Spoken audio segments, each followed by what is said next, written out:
Olá pessoal, tudo bem? Eu sou Eduardo Baez, este é o canal História Integrada Edu Baez. Estou falando com vocês sobre Roma e chegamos ao Baixo Império.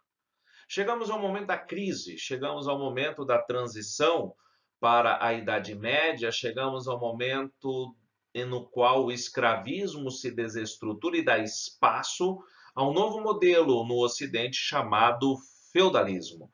E chegamos ao momento em que o Império ele será dividido.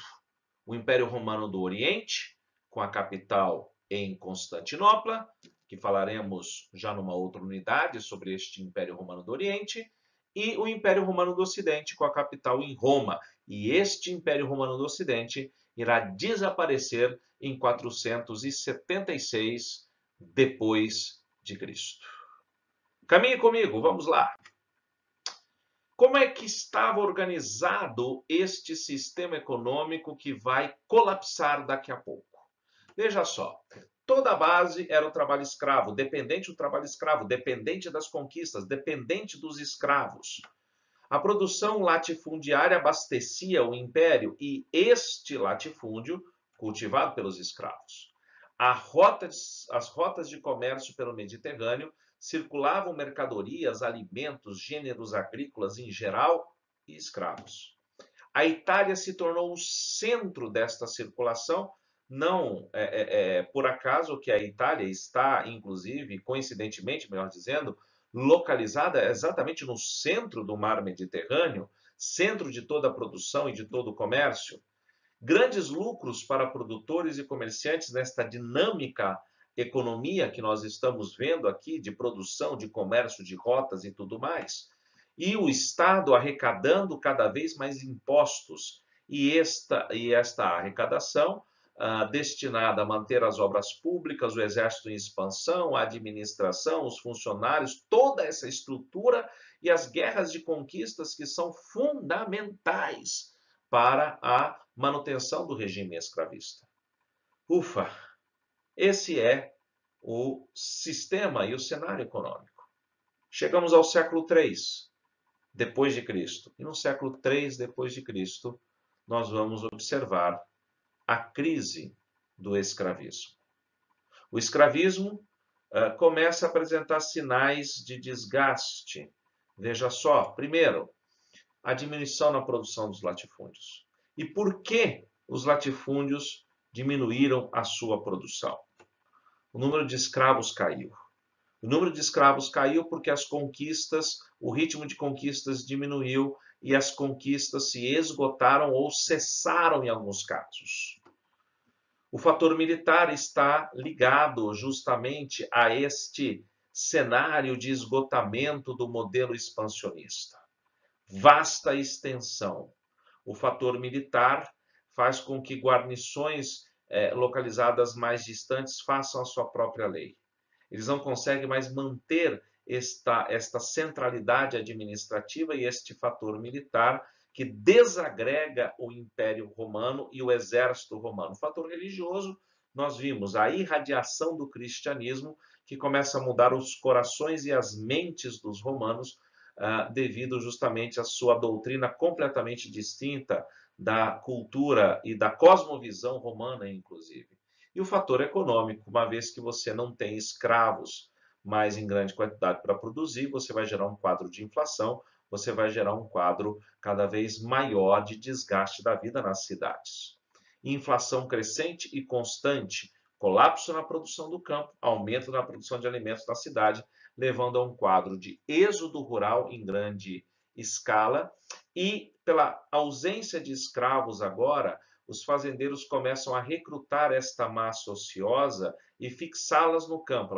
Ela vai ficar fixa numa determinada área para produzir. Esta fixação do camponês à terra é chamada de colonato. Mas existe a clientela, na qual o fazendeiro depende do seu colono para que haja produção e o colono depende do fazendeiro para que ele possa ficar em algum lugar e se autossustentar. Veja, fixação do camponês à terra e dependência mútua. Você concorda comigo que está começando a cheirar feudalismo aqui para nós? Não tenha dúvida. A economia altamente ruralizada, deixando de ser uma economia urbana, como até então existia, os contingentes militares diminuindo consideravelmente, as defesas enfraquecidas com anarquia militar nas fronteiras, o que abre espaço às invasões bárbaras. Esse conjunto de ações de forma concatenada ao mesmo tempo leva à desestruturação do império a passos largos. Imperadores tentaram resolver a crise. Diocleciano é um deles.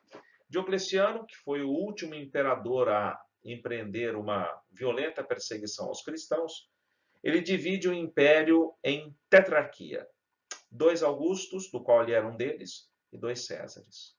Os 2 Césares geralmente mais novos. A ideia é que, quando os 2 Augustos morressem, esses 2 Césares ascenderiam ao cargo de Augustos e eles nomeariam 2 Césares mais novos para administrar o império, o que evitaria a disputa pelo poder. Mas com a morte de Diocleciano, ele não conseguiu dar continuidade a esse modelo, tanto é que Constantino governou de forma única, que foi o seu sucessor.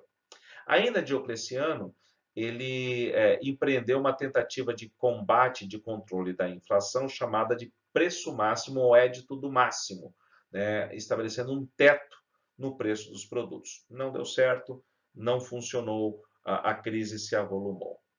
Constantino, primeiro imperador cristão, segundo alguns, outros dizem que é fake, não vamos discutir isso.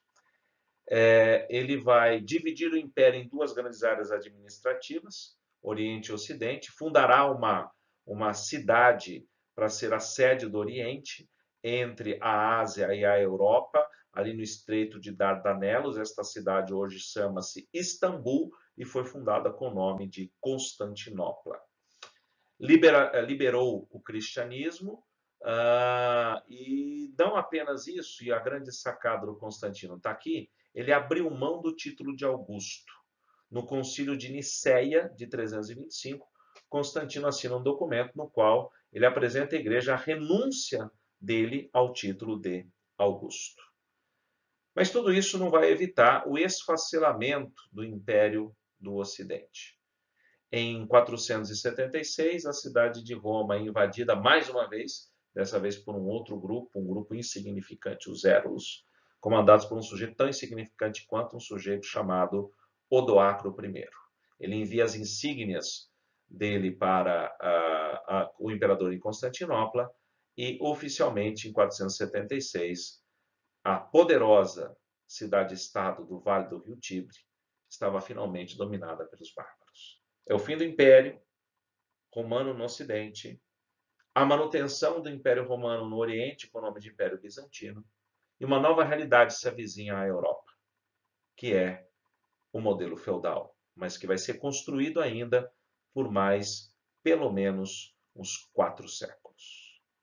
Eu sou Eduardo Baez, este é o canal História Integrada Edu Baez. Inscreva-se, deixa um like, ativa o sininho, compartilha, ok?